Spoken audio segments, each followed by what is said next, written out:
pwede rin ito pang vulcanize. Dahil rubberized po ito. Walang binakbak ang ibang pandikit dito sa Pinoy Pandikit. Lahat ng mga sira at mga na kung saan pwede tayo magparada. Ngayon po, 2023 na, sumunod po tayo sa batas trapiko. Huwag po tayo maging pasaway. Yun lang po, salamat.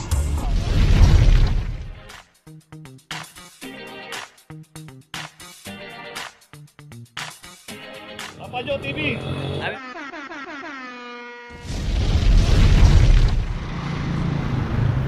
Location natin Kaiko Street, corner Pajardo Street. At dito na may isang Bios 23, 27. At dito rin yung isang Innova 0024. At dito nga yung pinaradahan ng isang Bios.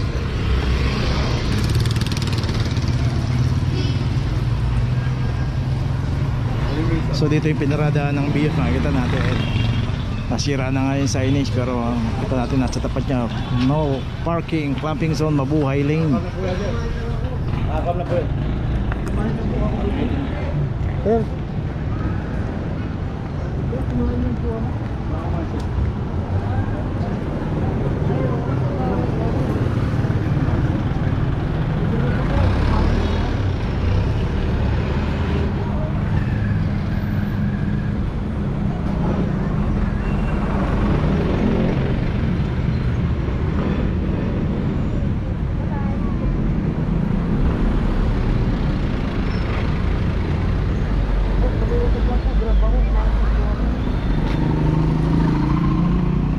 wala namang problema kung kumain, sir. Kaso lang parang tinapatan ko pa isa ng disco.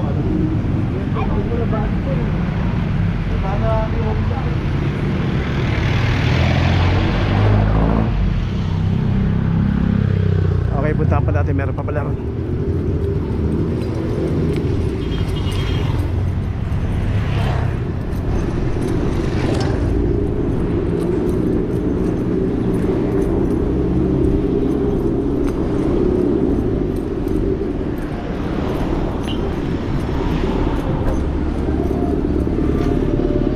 Okay, ito malapit na tayo sa Pajardo Street. Dito naman yung taxi 2366. At ito wala ring driver.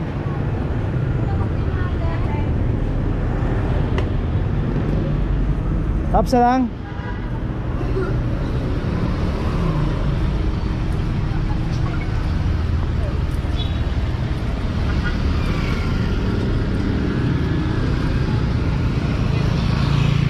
Okay, ito lalagyan pala ito yung isang taxi na. Wala rin yung driver dito.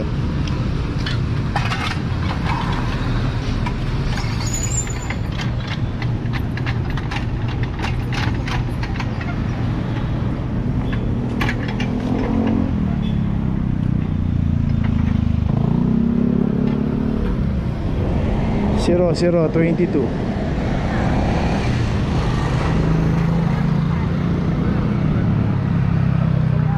Okay, yung isang taxi may notice na. Ito na lang yung ginagawa yung isa.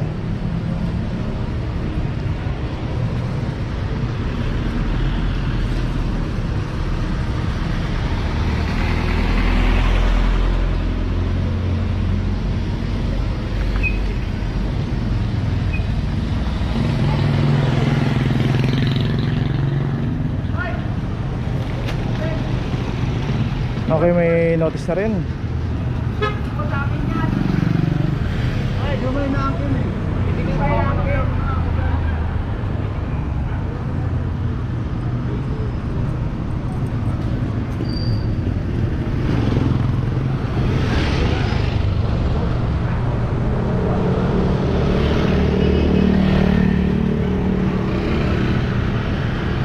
So naglabasan yung mga may-ari ng sasakyan dito, lalo yung dalawang taxi kasi nakaklamp na. Pops, paanda rin. Pinagbiyan ko na siya eh, okay daw. So yun, sinakyan yung isang taxi. Okay, paanda rin nila.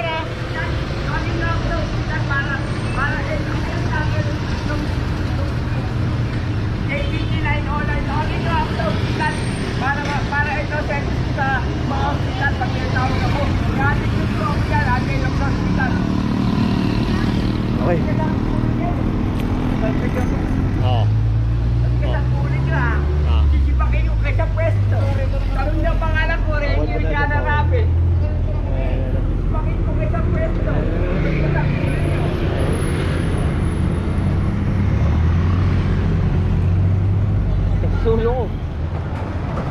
Location natin Kaiko corner Epoxon, dito isang Toyota Hilux 2368, saka yung Innova rin dito, meron ng clamp to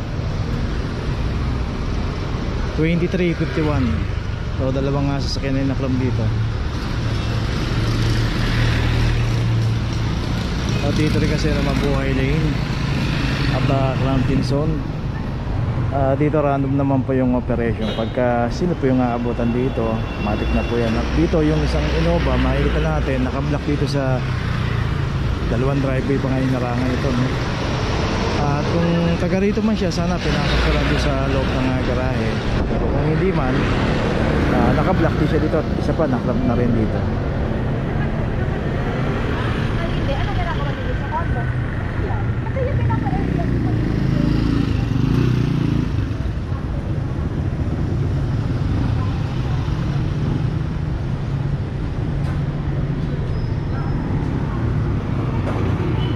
Okay, sa Hilux ay meron ng notice.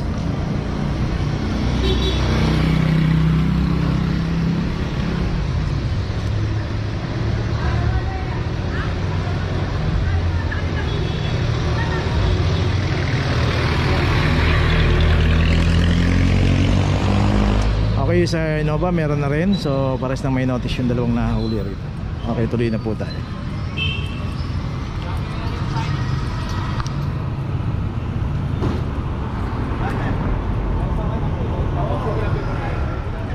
Location natin P-Campa, corner Loyola Street.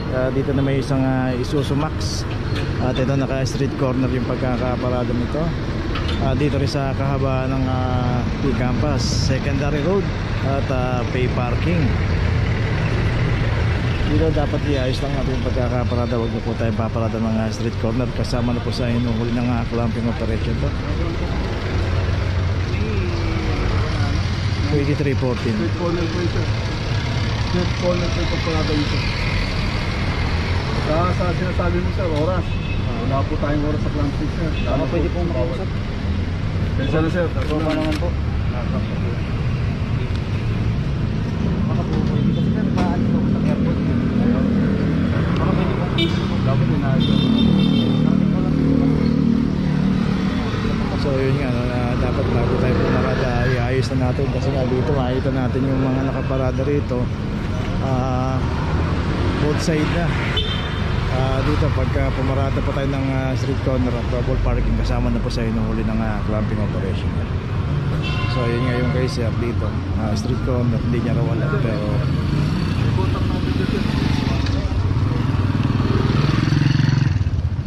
okay, naipaliwanag ni team leader.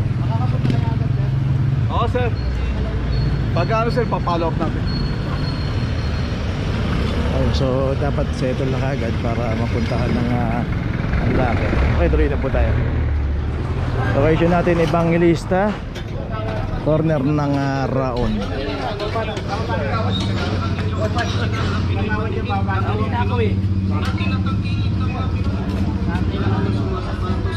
So pagdating sasabihin na alis ka agad.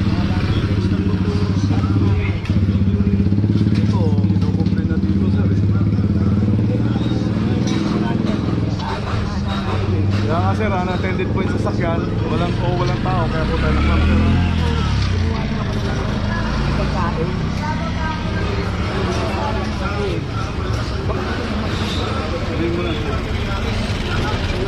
Okay, itong Everest ito meron na rin aklam.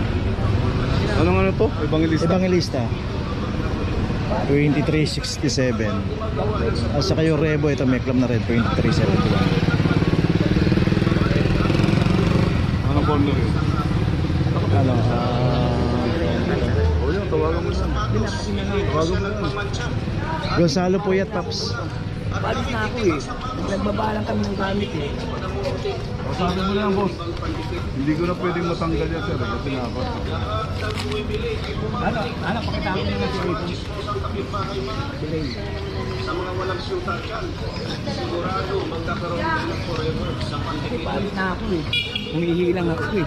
Hindi sayang Nagbabalang na eh. dito. 300 lang po ang original na Pinoy Pandikit. Pinoy Pandikit. Ito ang So meron palang kakilala eh. O tawagan na lang para ano, ng mga sapatos, para makilala yung kakilala nila. pwede sa motor, ceramic, figurine, pwede rin sa bakal, kahoy, tires, PVC, salamin. Ito lang po ang tanging pandikit na pwedeng gamitin sa basag na pustiso at pwede rin itong pang-vulcanize dahil rubberized po ito kapag natuyo. Walang po pinipiling materialis ang Pinoy pandikit. Pandikit lang po ang pag-uusapan, ma'am, sir. Walang binakbak ang ibang pandikit dito sa Pinoy pandikit. Lahat ng mga sira at mga basag na gagamitan sa inyong bahay ay Pinoy pandikit lang ang kailangan. Ginagamit na rin ito ng Marikina Shoes at nag-viral na po ito sa Facebook at YouTube, ang Pinoy pandikit. Dahil napakatibay sa kapit, kaya bili na po kayo. Okay, so nakita natin yung isang sasakyan ng may-ari, si Kagawad. Tapos yung isa naman ang dahilan, paalis na raw siya, umihi lang. So gas-gas na po yun. Okay, tuloy na po tayo. Ay, meron pa pala dito. Punta natin, may naklam pa rito. Oh, yun.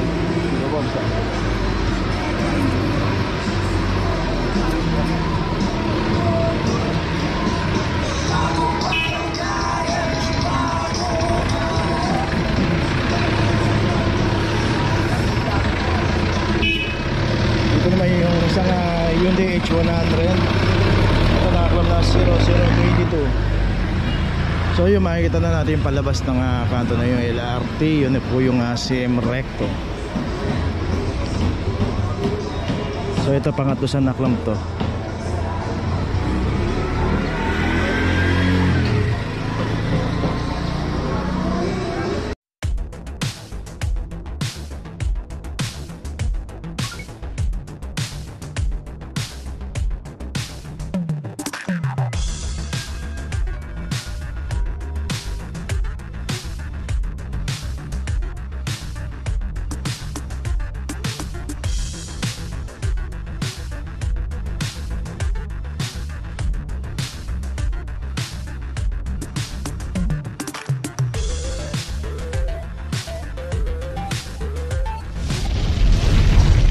Dito na ngayon tayo sa opisina ng clamping sa impounding dito sa Central.